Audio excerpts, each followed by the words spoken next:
Hey guys, today we're playing Mario Brothers on the Atari 2600 and comparing it to the version found on the Nintendo Entertainment System. I used to have an Atari back in the early and mid-90s, but I don't have any sort of nostalgic feelings for the system or any of the particular games I used to have. In fact, I really don't like the Atari 2600. I do remember a few games that I used to own, things like Frostbite and Karateka, which was okay from memory, but maybe I'll look at some more Atari 2600 games in another video. So back to Mario Brothers. Mario Brothers was developed by Shigeru Miyamoto and Gunpei Yokoi, and was released as an arcade game in 1983. The 2600 version and the Japanese Famicom version were released in the same year. The game was also released on the Apple II computer, the NES, and a few other systems. Nintendo later ported the game to other Nintendo consoles such as the Game Boy Advance, and is now in the Virtual Console for the Wii, 3DS and Wii U, and even on the Virtual Boy, released as Mario Clash. A little while ago, I found Mario Brothers game on the 2600 and thought it was a horrible game. But I thought it would be interesting to show like a side-by-side comparison with the NES version to see improvements in the technology and performance from one console generation to the next. The aim of the game is to flip over enemies by either jumping and hitting the platforms beneath them, or jumping and hitting the power block and kicking them off the screen once they're on their back. It's a single screen game, with increasing difficulty, fireballs that shoot across the screen, faster enemies that need to be flipped more than once, enemies that jump around, making you change your strategy as to how you deal with them, and you do get a sense how the arcade-style gameplay was designed to take as many quarters away from the player as it possibly can, by being quite addictive. As you've probably noticed, the graphics and sound quality are your standard Atari fare, and does look pretty basic. But that's understandable, as home gaming was more or less in its infancy when the Atari 2600 came out. And the Nintendo version has a similar look, but the graphics on Mario, and especially the enemies, are more clearly defined. Given the difference of the hardware and the 3 years between ports, I'm surprised at how good the Atari's graphics look, and how close the gameplay is to the Nintendo's.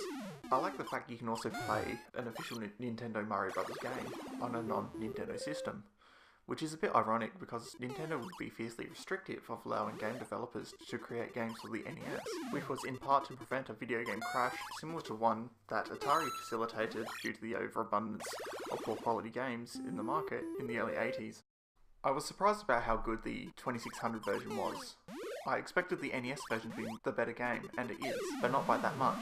It looks and sounds better, which is to be expected, but the controls for the NES are still quite stiff. I suspect the feel of the controls are close to that of the arcade, and I think you could probably blame the Atari's controls on the arcade-style joystick that came with the 2600. Nintendo, on the other hand, had the D-pad, which allowed characters in other games to be controlled with precision.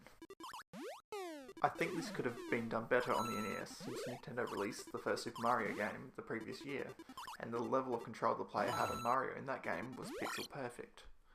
This difference is highlighted in the Super Mario Bros. 3 minigame version. The controls are vastly superior and more in line with the Super Mario series. This makes this version of the game play faster and smoother.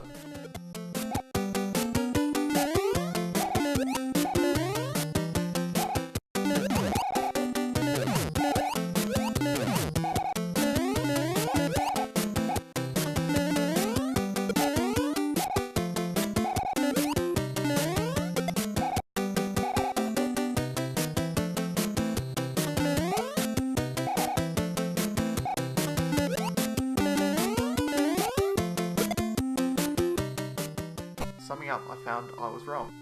It's not the horrible game I thought it was. I think the Atari version achieves what the Atari itself set out to achieve, which was to replicate an arcade experience at home. Unlike some of the other arcade games Atari released, such as Pac-Man, the game looks good for Atari standards, and plays well today, and definitely rivals the later NES game. The NES version brings better graphics and sound to the game, and there's definite improvement with the controls. It is more faithful in look and sound to the original arcade machine, but the controls remain stiff, but are far from broken. The controls in the Super Mario Bros. 3 version are much more fluid and in line with the way one would expect from a Super Mario game. Even though it's a minigame, it's probably the best version I've looked at in this video. If you can find the game on Atari or Nintendo, they're definitely worth playing. They're fun arcade games that hold up surprisingly well, but due to the Atari's lack of multiplayer, I would recommend buying the NES version over the Atari's. especially on the Virtual Console, because paying $20 on the NES for a loose cartridge might not be worth it. Thanks for watching the video. Give it a thumbs up if you like what you saw, thumbs down if you didn't.